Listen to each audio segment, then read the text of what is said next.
Kunja Bihari Jaya Radha Madhava Kunja Bihari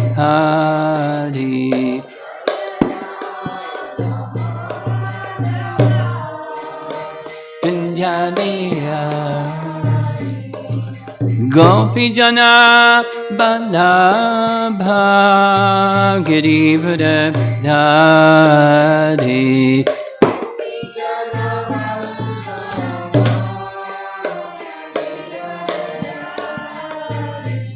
Gopi Jana Balabha Girivara Dhari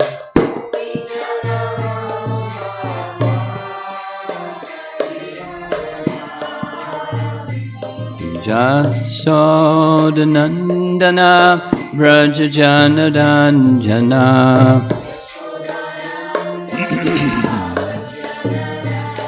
Jasodanandana Vrajajanaranjana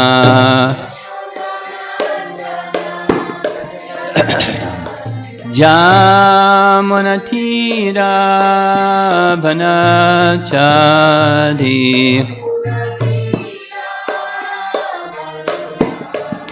Jamanatira Vanachadi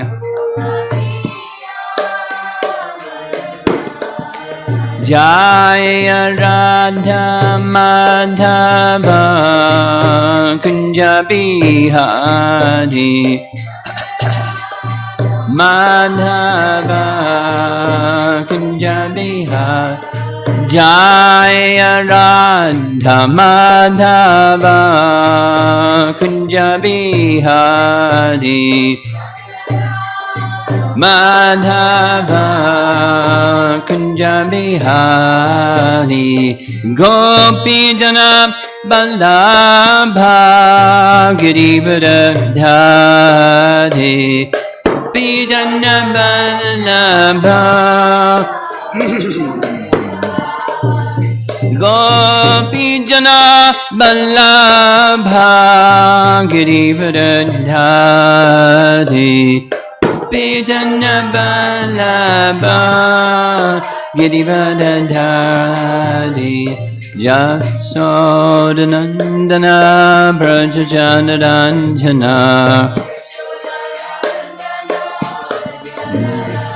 Jasodanandana Vrajajanaranjana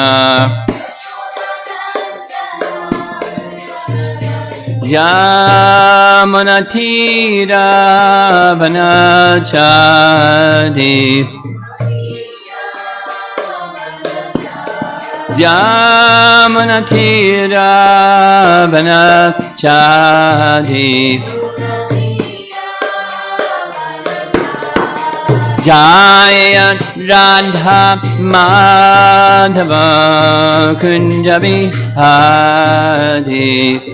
Radha Madhava Kunja Bihari Jaya Radha Madhava Kunja Bihari Madhava Kunja Bihari Jayo Vishnupad Paramahansa Parivijagacharya Astatarasatasi Srimad His Divine Grace Isi Bhaktivedanta Swami Srila Prabhupada Ki Gaur Premanandi.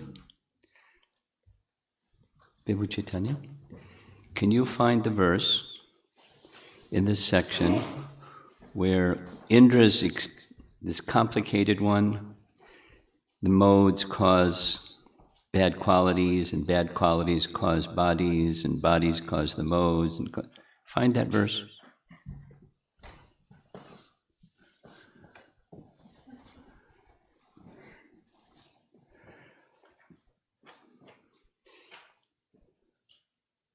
This is our final session together. But I think it'll be nice. You know, the topic, you'll forget about this is our final session because the topic is so nice.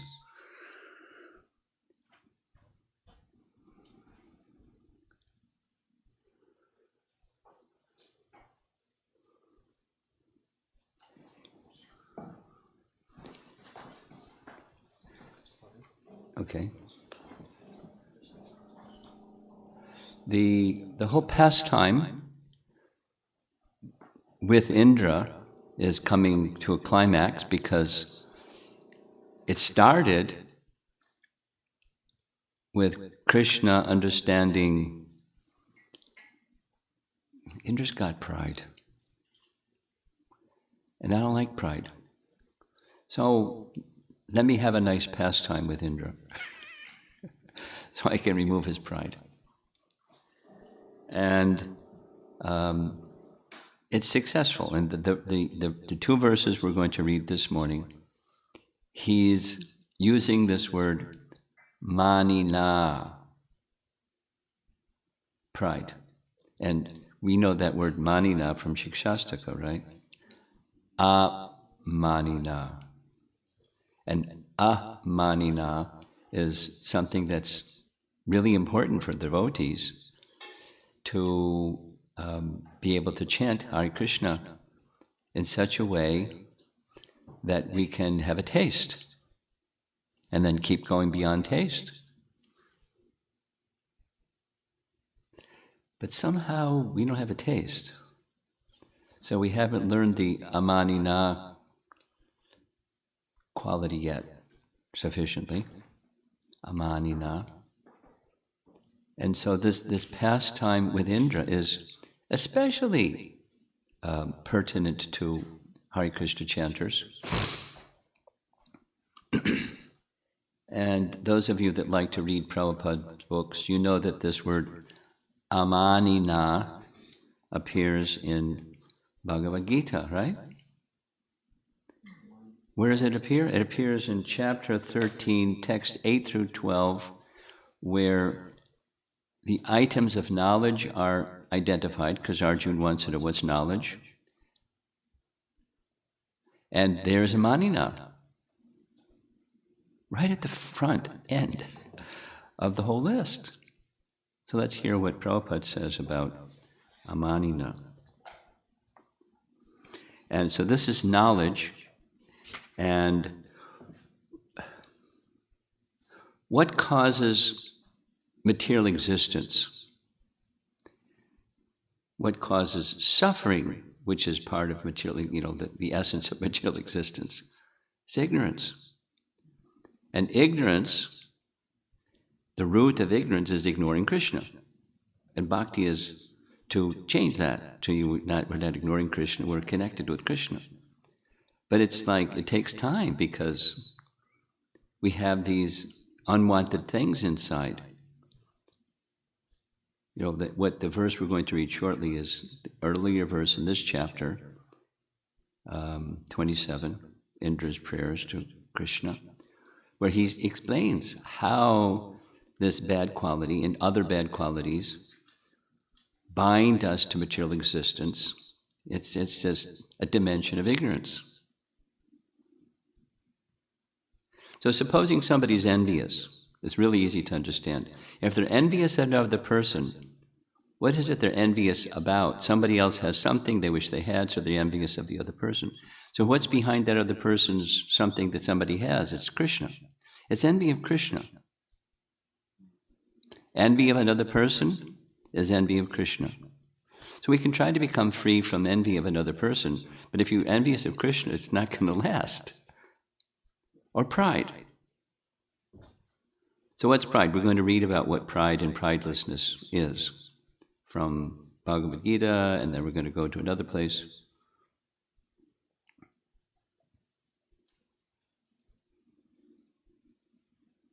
So humility is the starting point, actually. Humility means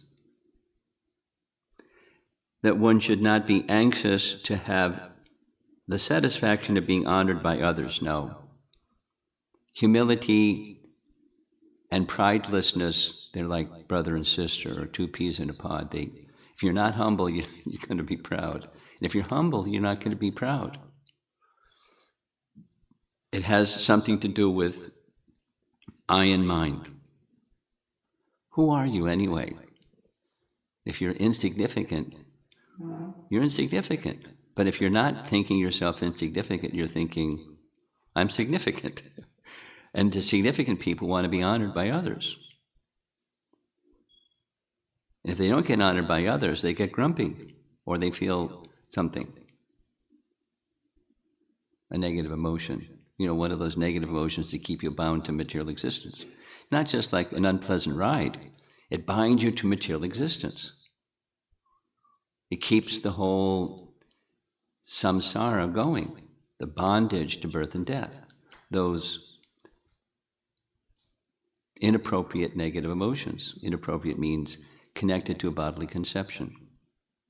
The material conception of life makes us very eager to receive honor from others, but from the point of view of a man in perfect knowledge, who knows he's not this body, anything, honor or dishonor pertaining to this body is useless. We should not be hankering after this material deception. People are very anxious to be famous for their religion.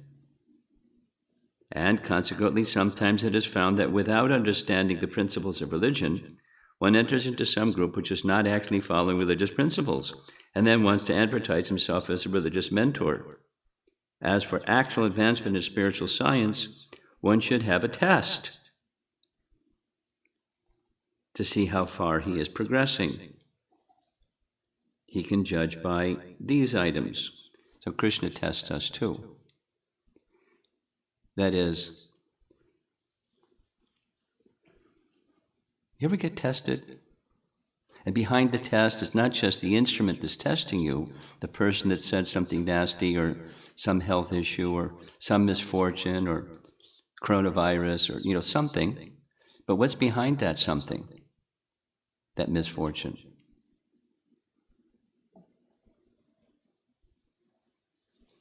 Here's the earlier, we'll get to this morning's verse shortly. But here's text 5, Canto 10, chapter 27, text 5. Reads, translation, how then could there exist in you the symptoms of an ignorant person? Emphasis, ignorance. An ignorant person has these negative characteristics, such as greed, lust, anger, and envy. Doesn't list pride, but that's in the list too. Symptoms of ignorance, which are produced by one's previous involvement with material existence and which cause one to become further entangled in material existence. These qualities, if not eliminated, there'll be bondage. And with bondage, with suffering, with ignorance or suffering. With suffering, it leads to another material body, and we struggle and struggle and struggle endlessly. So it's a fascinating purport. Read it about 15 times, and it gets a little clearer as you read it. It's a little complicated. But, one thing, that there's a cause and effect relationship between bad qualities. Specifically, we're speaking about pride here, and pridelessness. And it's a cause of bondage. It's a symptom of ignorance. It's a symptom of ignoring Krishna. And it's a symptom of ignorance. So Indra, and we, not like pointing the finger at Indra, we also don't have full Krishna consciousness. We're, not as elevated as Indra, but we're like Indra, mixed in consciousness, mixed devotees. There's this and there's that. There's devotion, for sure. And there's mixed, for sure. And so until the mix gets unmixed, guess what? Bondage. And not only suffering, but repeated birth and death until we become Vishuddha Sattva.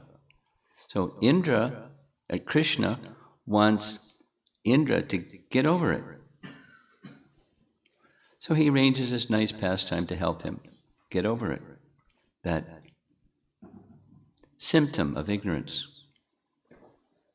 He's a devotee. He's an elevated devotee. But some, and enough ignorance that look what he did. Gosh. And because of pride, he was not just challenging Krishna, he was ready to kill. Why? Pride. And so he's going to speak on this morning's verses, why he did what he did. And it's like he's confessing. It's purifying. Confessing doesn't mean you won't do it again. That's a prayaschitta principle. Prabhupada speaks about this. Some persons, I wasn't, but some persons are raised in the Catholic Church. And I had some friends that were raised in the Catholic Church. And it's something they did every Saturday morning. They go to the church, and you go to a special place over there. I've never been inside, but, a confession booth, and the priest sits in the confession booth, and people come in and confess their sins. It's like a procedure, a Catholic procedure. You confess your sins, and then what the priest says is something along these lines. So many Hail Marys, and put some money in the hundi box. And that the Catholic Church was doing that, the Protestants revolted because they called it, the Protestant Revolution was based upon that. They called it selling indulgences. Indulgence means you licentiously engage your senses in something that's sinful. You go to the church and you pay some money, and your indulgences are now cleansed. So the mentality of the priest was, this is a good program. Everybody's sinful, and the people that get part of the Catholic Church, we can run our church really nicely. Just sell indulgences. So the Protestant Reformation had that outcry. They were Catholic priests, and they saw what was going on, and they went, we're out of here. We're going to not do that. We're going to follow what Christ said and not just sell indulgences. So so what's the solution if you're a Protestant? Christ died for your sins. So there was a book, Prabhupada, I didn't read the book, but Sin Boldly. Why? Christ died for your sins. Hands clean.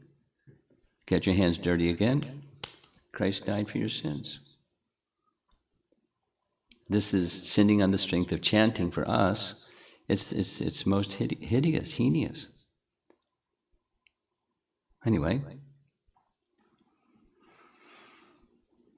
how to get free, not just from the sin and the reaction to the sin, but how to get free from bad qualities. Because we read already, Indra did it again. Pride wasn't completely gone. He's talking like pride is gone. Pride isn't obviously completely gone. Because why? The modes of nature. Some time passed. He was deeply repentant, but the modes of nature were still rooted, and because of the modes of nature, the symptoms again appeared, and he did some prideful things again. So how do you get rid of pride? Is it important to get rid of pride? Is it important to get rid of these negative qualities? Yes. And we need mercy from Krishna to do that. It's not just this mechanical or that mechanical formula. It's not even just chanting.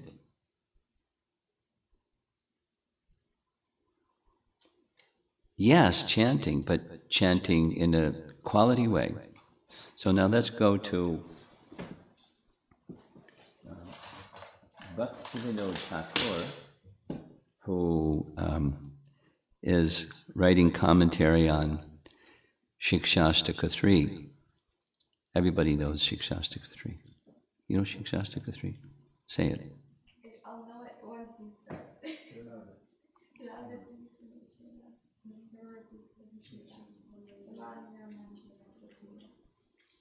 Sadahari. So I'm going to read Bhaktivinoda Thakur explaining the terms or the words in the verse, and it's right on topic.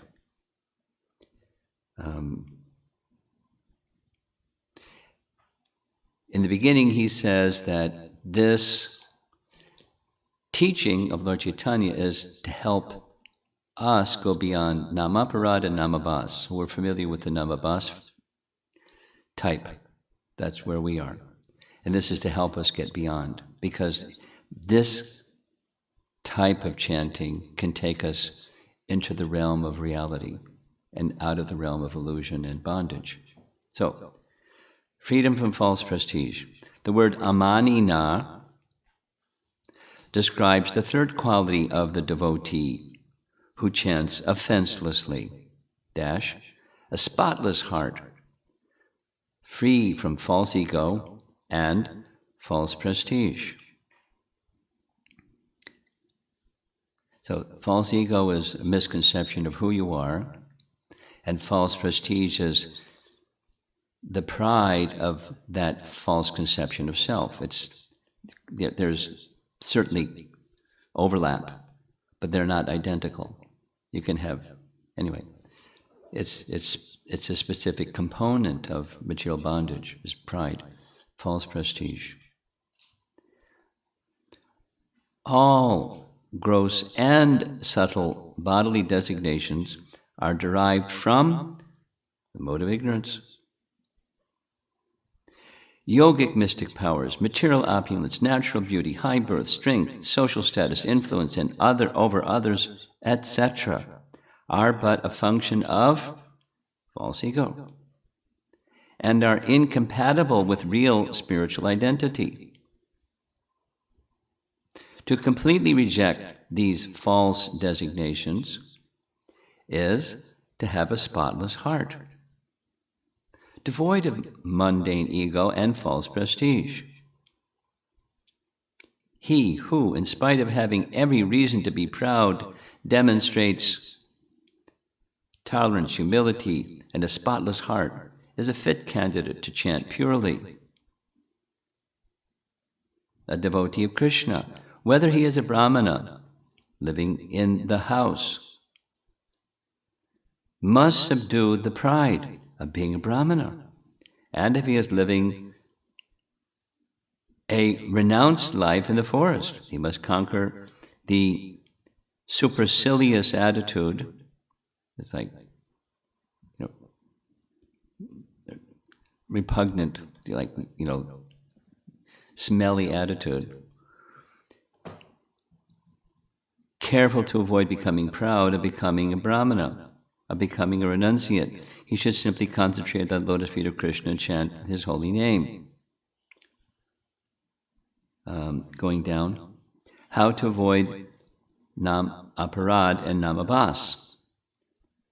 Bhaktivinoda writes, this sloka was spoken for the sole purpose of focusing on how to avoid namaparad and namabhas in chanting. One whose intelligence shies away from Krishna and rushes instead towards the intoxicants of material enjoyment can never perceive his true, infinitesimal stature. That's the humility part.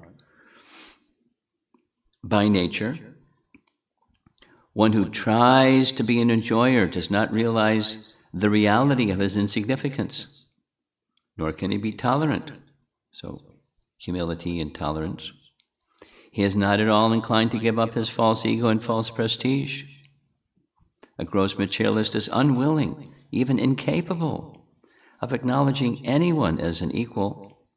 The Vaishnava, who experiences ecstasy in the Lord, is unwilling, even incapable of acknowledging anyone as equal. The Vaishnava who experiences ecstasy in the Lord's name, on the other hand, is humbler than a blade of grass and more tolerant than a tree, and is unconcerned, even unwilling to receive respect, but is eager to offer respect to others. Such an elevated soul alone is worthy of chanting constantly. When these pure souls offer their praise and worship to the Guru and senior Vaishnavas, they do so out of manada. And when they give advice to disciples and sadhakas to chant, they encourage them with words of appreciation. In this case, their innate quality of amanina, desiring no respect or praise in return. One more paragraph. The glories of humility. A pure devotee understands that these words of praise and appreciation are not empty, mundane vauntings, but acknowledgement of spiritual qualities. And if the foolish misinterpret this as mundane, then he tolerates these railings, thus exhibiting deep forbearance. This is his nature. The unalloyed Vaishnava who chants offenselessly considers himself to be lower than straw in the street that is trampled by walking masses. A true saint never thinks himself to be a Vaishnava or claims to be a guru. He regards himself humbly as a disciple of the whole world and as the most meek and fallen soul, knowing every atom and the infinitesimal spirit soul as the residence of Lord Krishna. He never mistreats anyone as his inferior. He is not wanting anything, nor does he require anything from anyone. Listen to this. Even if others are envious or spiteful of him, he never retaliates. On the contrary, he prays for the well-being of his tormentors. So it goes on. So this is specific to the Amanina topic. And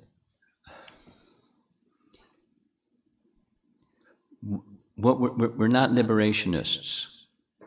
Liberationists in the sense that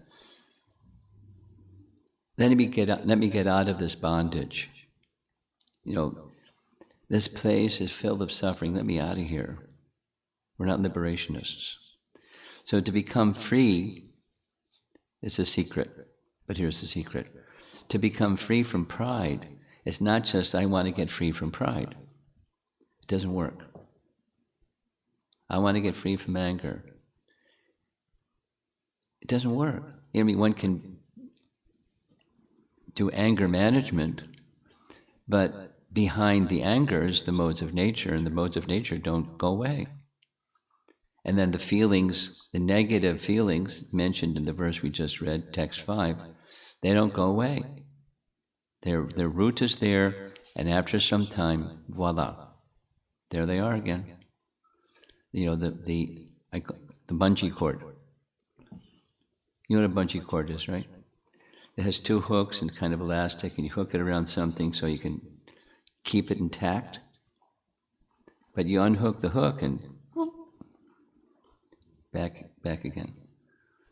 So trying to become elevated is like a bungee cord. Without shelter in Krishna, you can...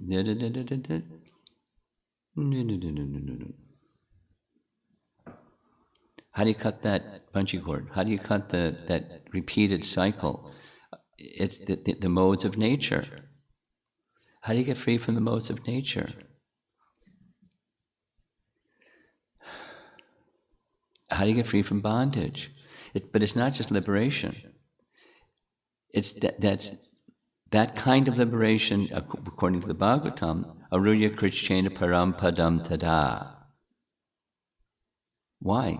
Because avashuddha buddhaya, one's intelligence is not yet purified. Intelligence is one of the places where lust sits. So how do you get intelligence where lust isn't there anymore? The modes of nature are gone. It's by Krishna's mercy. So we go through ordeals. We don't need to elaborate on that. We know what ordeals are. And there's different ones, and it hurts. because it's an ordeal. And we want the ordeal to be over, please. But it's not just for the devotee, it's different. For Indra, it's different. And for us, it's different. Because it's an arrangement by Krishna to help us become free from unwanted qualities. So last thing before we go to the verses and the commentaries,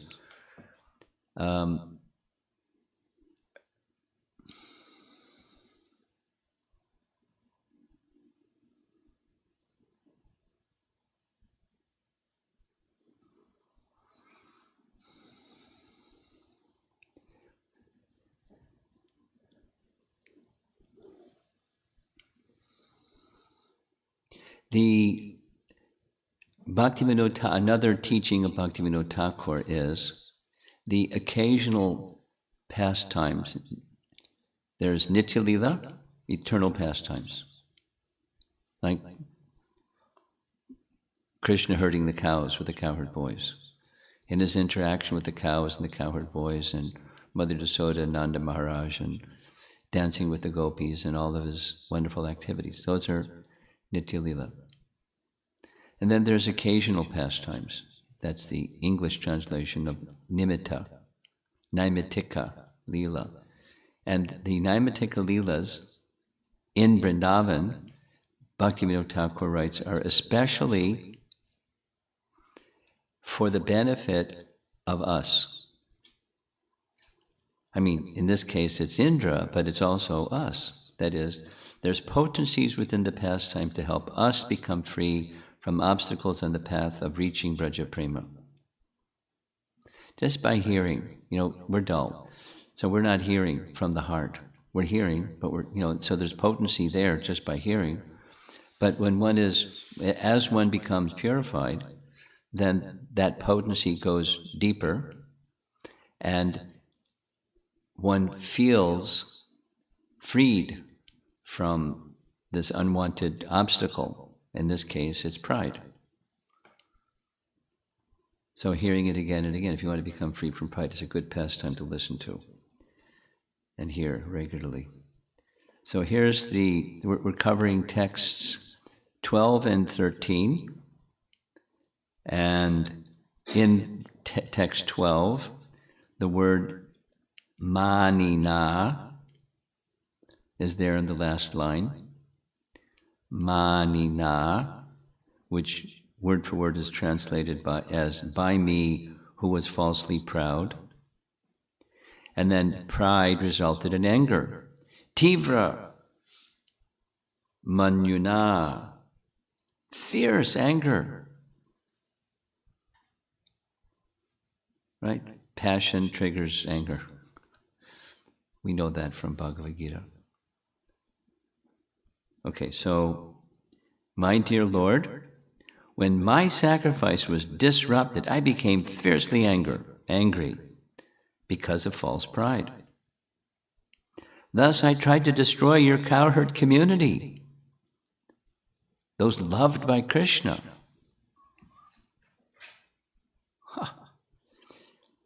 With severe rain and wind. And Indra's fearing that Krishna may speak like this. This is Vishwanath's commentary. Oh, Indra, you're my devotee. That I can understand from your recitation of praise. But without your permission, your wicked clouds attacked my Braja, therefore you should punish them. Fearing such an innocent scolding from Krishna, Indra considered, alas, I cannot be duplicitous with the super soul who knows everything. Therefore, he decided to admit that everything was his fault in this verse.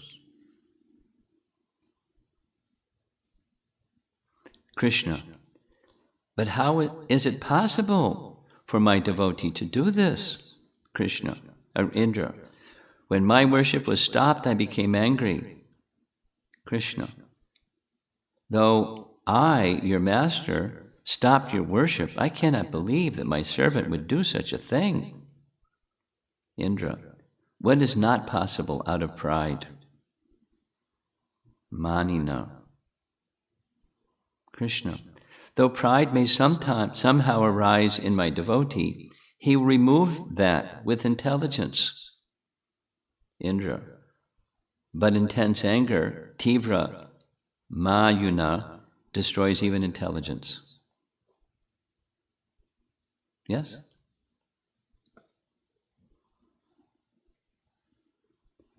Jiva Goswami, quote, "The great mercy you have shown to such an offender is very special. I personally have performed this act right now. It is most despicable to try to destroy Vraja. I did this out of pride and intense anger. Oh, omniscient Lord Bhagavan, you know my wicked nature. What more can be said about my pride, O Lord? Though you, full of powers, Bhagavan, were present, I attempted to destroy Vraja. This shows the serious nature of my offense." And reference to this verse is found in Gopal Champu. That's a Jiva Goswami text where he goes through Krishna's pastimes in a different way than verse by verse and line by line.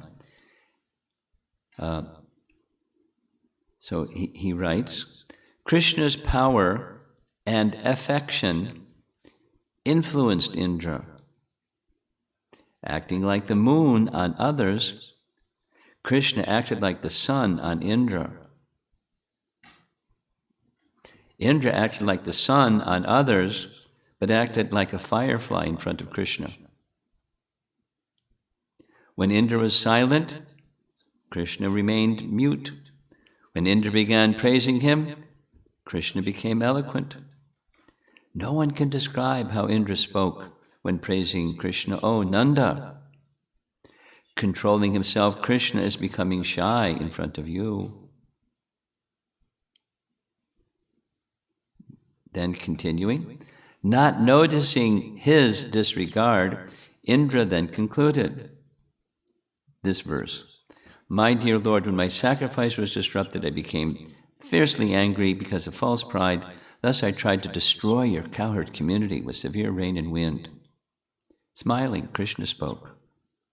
My dear Indra, it was out of mercy that I stopped the sacrifice meant for you. Then, remembering me, you should not surpass the best devotees like my father. If the Devatas become proud of their opulence, the Brahmanas will become proud of eating fish. O Indra, I will uproot your enemies. Why do you fear me? Please act properly.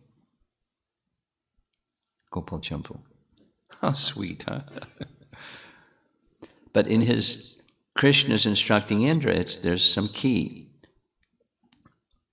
Remembering me, because that's the essence of all do's and don'ts. Remember Krishna. Then here's the don't. Do not try to surpass the best devotees, like my father. Now, he's not speaking about himself, he's speaking about Nanda Maharaj, out of his affection for Nanda Maharaj, and that's Krishna's nature. So here comes text 13, and then we'll end for discussion. O Lord, you have shown mercy to me by shattering my pride and defeating my attempt to punish the Vrajavasis. To you, the Supreme Lord, Spiritual Master and Supreme Soul, I have now come for shelter. Vishwanath writes, paraphrasing Indra, though I have caused great disturbance to Vraja, I've received mercy from you, like a sick person getting diagnosed by a doctor. Thus, I am now cured of the disease. Almost. Having given up the urge to release my lightning bolts, because you control everything, you are the Lord, because you create benefit for all. You are Guru, because you are the object of love. You are Atma. And the last commentary, Jiva Goswami. O Supreme Controller, Isha, because you are the regulator of all beings, though you could have very well punished me, you have been very merciful to me. This is not superficial mercy. That mercy has destroyed my pride, since now I have lost all eagerness to disturb you. My pride has completely disappeared since you have destroyed it, and the desire for such acts has also disappeared.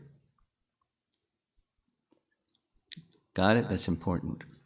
When, going back to that text 5, when emotions, feelings that arise from ignorance and the modes of nature are prevalent, then those feelings drive behaviors, and behaviors helps develop a body, and we get a body, and it helps drive behaviors in the modes of nature. Because with the body, we heard that commentary for text 5, synonymous with receiving a body is the influence of the modes of nature. So when it speaks of the modes, it means the body. When it speaks of the body, it means the modes. When it speaks of Prakriti, it's the modes of nature, Prakriti. And we're implicated by these emotions that are base. And we just perpetuates our sojourn in material existence. We can curb it for some time by different methods and by intelligence. But intelligence isn't enough. The whole machinery of the material energy keeps moving. After some time moves, prompts the modes of nature and our past impressions, and there we go again. It's not just Indra, there he goes again, there we go again, in the cycle of foolishness.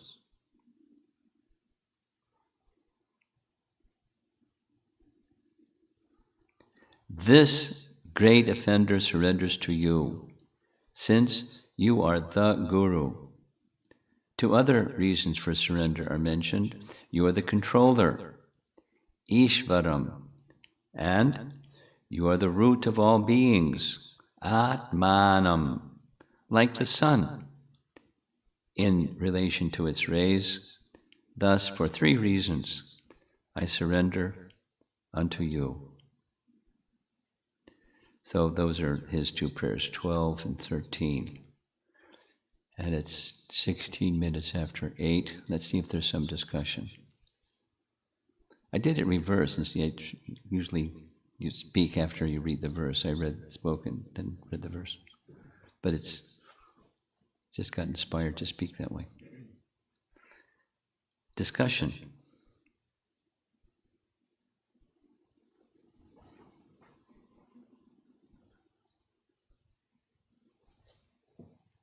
Go ahead.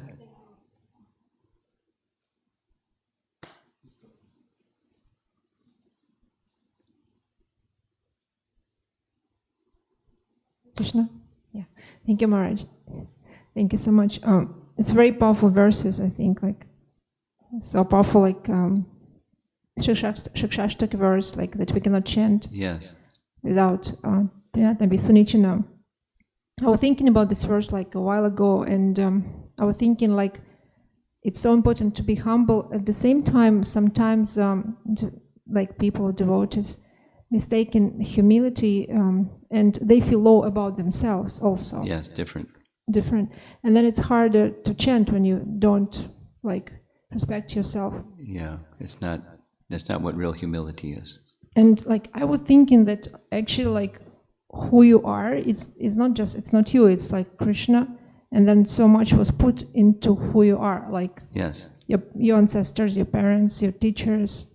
So if you look at all that and respect, if you look what? If you always realize it and understand that you, it's not just you, it's Krishna, and it's all what came to make you who you are, respecting all that, then you don't respect yourself, you respect all the background of what brought you where you are. Even if you have a position, it's not yours, it's Krishnas and teachers and like ancestors.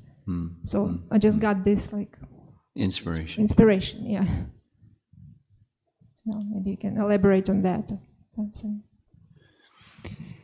Humility is a self-conception. It's not just a behavior. A little sharing. I think I mentioned this already. There's a teenager somewhere, and they have an assignment from their religion class. But it doesn't cover Hinduism, it's Buddhism, Muslim, and Christianity. So they picked a passage from the book of Matthew, from the New Testament of the Bible, and it gives Christ's teaching about this topic. Kind of like Mother Teresa kind of message. And in that passage, it speaks of sometimes that you have heard it said that there's an eye for an eye and a tooth for a tooth. So we refer to that. That's an explanation of karma. But then, so karma is moving. It does go on like that. But then how do we respond when somebody does an injustice to us? We're not like, you're going to get yours, buddy. That's not, satisfaction, and they're going to get theirs. But there's this wishing to be in service, basic idea. But in that same section, that if someone slaps you in the cheek, you turn the other cheek, and that's, that's not what the Bhagavad teaching is. You may do that, you may not do that, depending upon what's appropriate for the circumstance. But the emphasis is not, this is what I said to the teenager, the emphasis is not upon the spiritual conception of self. It's about behaviors, and don't get in reactive mode. But, be in this humble, turn the other cheek mode. Don't be the instrument of retaliation and so forth and so on. So, without the spiritual conception, it's incomplete. Or, say it in converse, the purpose of good behavior or checking bad behavior is to get us closer to spiritual conception. But it's insufficient if you don't come to spiritual conception. And how you get to the spiritual conception? By conception of God, of who God is. And if you don't have a proper conception of who God is, you can't have a proper conception for yourself, and you're not going to have good conduct, even if you have, nice ideas.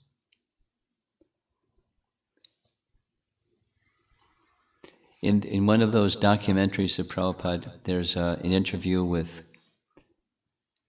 Nathji, who is an industrialist business person, and he describes meeting Prabhupada, and he says very bluntly, a businessman is always looking to see where's the weakness of the other party.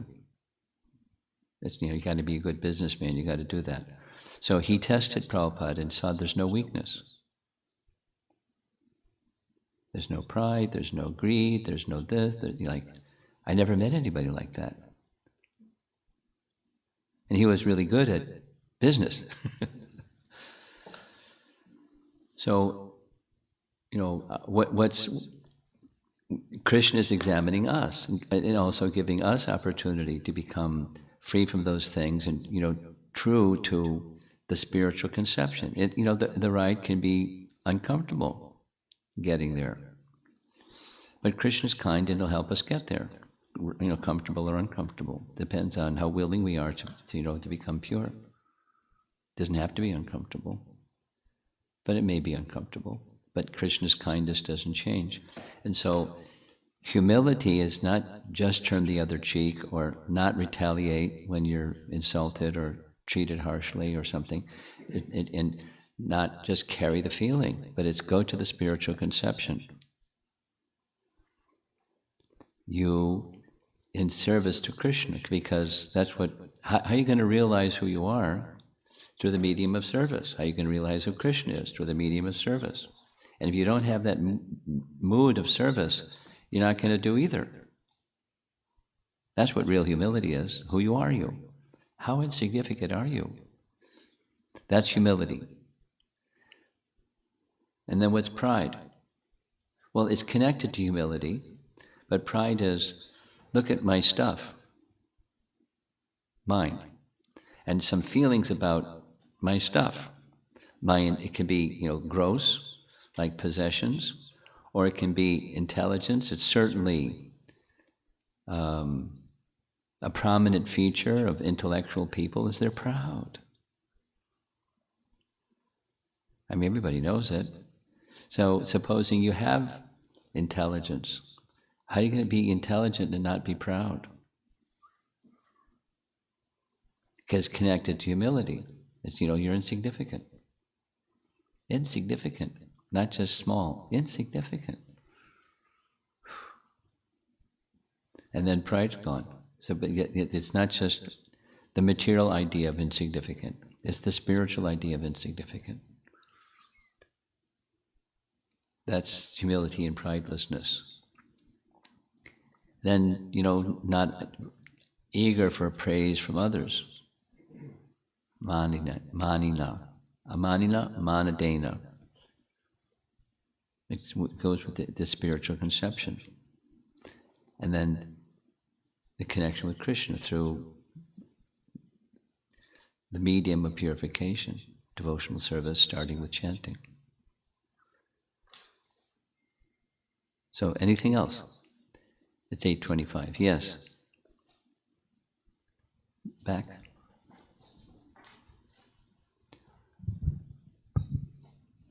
Hare Krishna Guru Maharaj. So my premise is Krishna wants you more than wants Put to... the microphone a little closer. Krishna wants what? Krishna wants you more than what you can desire. Good. I was talking to one devotee and they were struggling with like forgiveness and like past impressions keep coming and it's very hard to forgive. And those modes come and then they repent and they are praying so much that please give me humility, please give me strength to forgive and not remember negative things. So I was just wondering that what are they lacking where, because Krishna wants them to come to them and they are also wanting the same. Well, it's wanting and also holding on. Oh.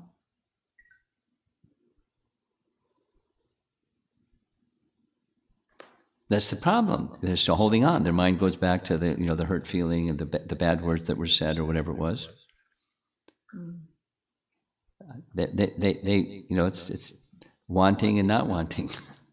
We're mixed. That's the problem. So what do you do when you're mixed? You go towards Krishna. You go towards the light and darkness is dissipated. That's what you do. Keep going. Keep praying. Keep wanting. And purification may be gradual. Our attachment to the temporary, attachment to being in the enjoyer mood. So service mood is the antidote.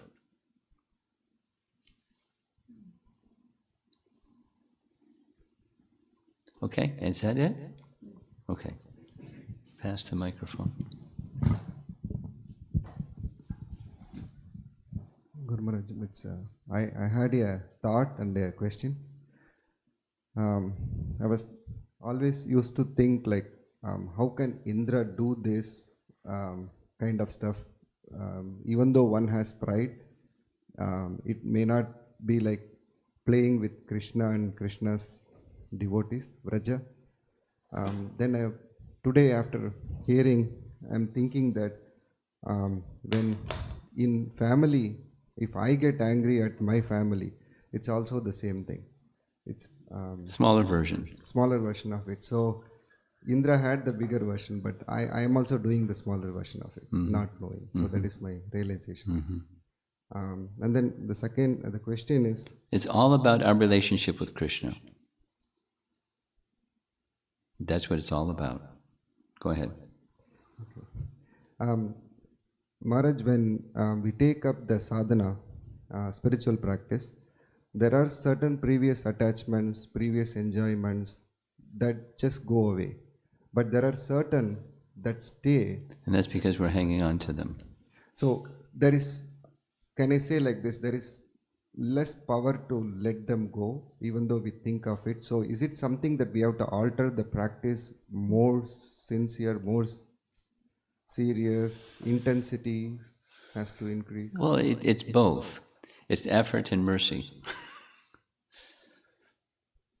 And be patient, knowing that the process is purifying it. It may take some time for me to let go. It may take some time for Krishna's mercy to be bestowed in this wonderful way. So we persevere. And the perseverance is needed. Over time, perseverance is needed because we're deeply attached. So we strive further and we depend on mercy further. And just be patient through that passage of time. Jiva Goswami discusses this point in Bhakti Sandarbha and says, I'm using different language than he uses, but it's because of anarthas in the heart that are very, very difficult to get over. Very, very difficult. It's in stuff inside, like these things that are mentioned here in this text 5. Due to past offenses, they have a lot of anarthas in the heart, and they don't go away quickly. They're very stubborn. So that's the reason. And what to do, you just keep with faith. Online questions. Okay.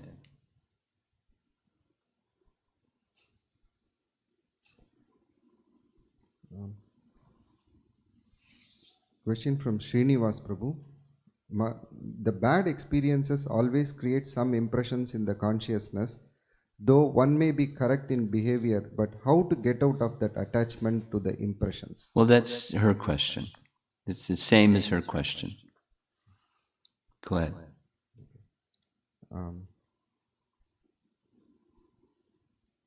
Okay. In connection of from Mohan Leela Prabhu. In connection of selling indulgences, you mentioned that committing sins on the strength of chanting the holy name is similar to that. Yes. Thank you for sharing that. It's kind of turning a light bulb in me. My question, for someone that is struggling to do attentive chanting and also struggling to control the senses, the hope seems to come from the pastime of Ajamil. Then in Nectar of Instruction, Srila Prabhupada says it's important to control the senses and not commit sins on strength of chanting the holy name. It seems to be interrelated. What is the hope for someone that is struggling with both attentive chanting and also struggling to control the senses? Krishna's mercy. That's our hope. It's hope against hope. Ashabandha, Nectar Devotion. You can go read that Ashabandha section from Nectar Devotion. Okay.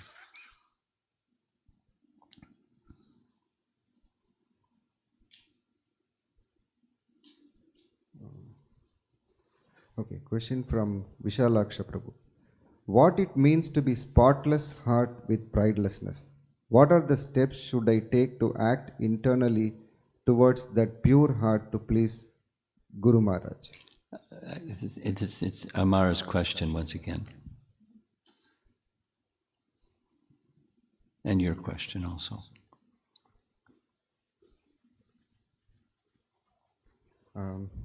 This is from Jyotirmay Mataji from Boston. Mm-hmm. When I am doing some service, I am trying to do in a serving mood.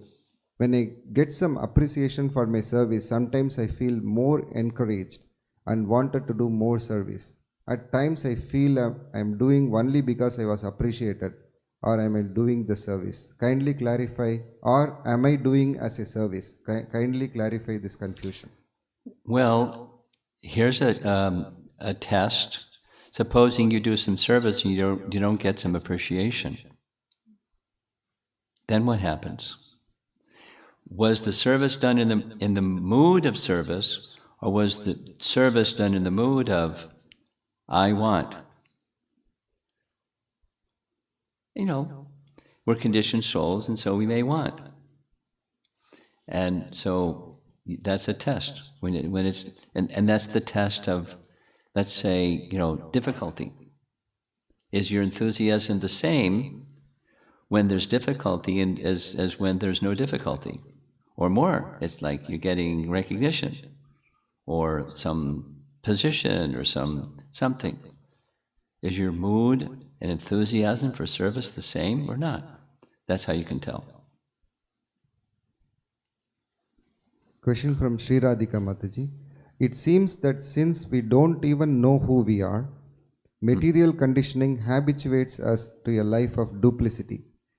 Once we start to attempt to act in our relationship with Krishna, we become aware of how our insecurities in our relationship with Krishna impel us, almost without our will, to be duplicitous. Yeah. How to catch ourselves more in the moment? What was the last line? How to do what? How to catch ourselves more in the moment? How to task ourselves? Catch. How Test. to catch. T-E-S-T. Catch. Catch. C-A-T-C-H. Catch. Chat ourselves? Catch a ball. Catch a ball. Catch. Catch. Oh, okay. Okay. How to catch ourselves more in the moment? More in the moment. Practice. Recognizing we're going to slip, and recognizing we're duplicitous. Not only are we going to deceive other people, we're going to deceive ourselves. Hey, I'm doing great. You know, before one becomes a devotee, we don't realize all the stuff that's inside.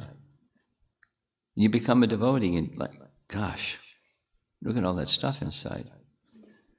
And, keep going. So, to catch yourself takes sustained effort over time, same as these other questions, because there is this tendency of duplicity. Jiva Goswami speaks about it in Bhakti Sandarbha. It's the first sign of anartha, is duplicity. Deceiving others and deceiving ourselves. And and then it goes further. It goes deeper and darker. But that's according to his teaching, that's a first sign of anarthas, and anarthas don't go away so easily. So her question is how to catch yourself when you're doing the anartha program. It's your question. Effort, depending upon Krishna, over a period of time. Be willing to be honest with yourself. And then it's really good if you can be honest with, certainly with Super Soul, because he already knows, just like Indra is saying in his prayer, you're Super Souls, you already know, so there's no harm, there's no benefit in deceiving you. Let me be honest. This is why I did what I did. And I'm seeking your recognition of my tendencies, and forgive me and help me remove. He's saying I've already gone past it. He hasn't gone past it. For the moment he's gone past it. He got humiliated, which is good for him, and it's good for us, but it doesn't take away the tendency. Bhakti can take away the tendency. That bhakti means service in the mood of trying to please Krishna, always. That's where our attention goes. As much as your attention can go there, you can overcome, this inability to catch yourself. You catch yourself all the time. Same tendency. Okay. Question from Gopinath. Were Brahmanas eating fish? No. But, Brahmanas don't do such things, but so-called Brahmanas may do such things. They may do some other things too, besides eating fish. So-called Brahmanas. And question from Radha, Atulya Mataji's mother. It's a follow-up question from yesterday. Yesterday you said to say yes to Krishna. What does saying yes mean? Does it mean to act and execute devotional service, or say a prayer that please empower me to go back to Godhead, and I say yes? And more. It's not just say, do, it's the mood of wanting to please Krishna. And when you do, that's to say yes to Krishna. That's what it means. Another question from Radha. I have trouble putting focus and liking my studies. How do I help myself?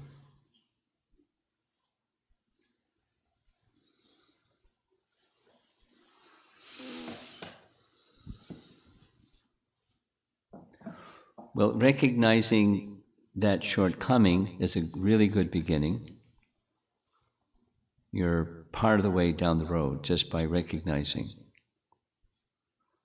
And then, when there's some weakness, this is one weakness, there may be other ones in each of us. So when you recognize there's some weakness, then apply strength in those areas that there isn't weakness, borrow some strength from those areas and do something in the area where there apply some strength in those areas where there's weakness. So like, there are things that you like to do. You like to read Ramayana. She likes to read Ramayana. So you read Ramayana and you can feel some strength and you ask for Super Soul's permission, or Lord Ram's permission, or Valmiki's permission, or the Vaishnava's permission. I'm weak over in this area. Please help me. Let me take some strength from this strong area and apply it over here, because for the pleasure of Krishna. Then you've got the right formula. This is the last one. It's not a question, it's just appreciation from Ramesh Prabhu and Shankari Mataji from Toronto. All our sincere gratitude and appreciation for giving us this association. This experience is something unique compared to other visits. In your presence, COVID situation changed as a blessed situation for all of us. Hare Krishna. Prabhupada ki Jai.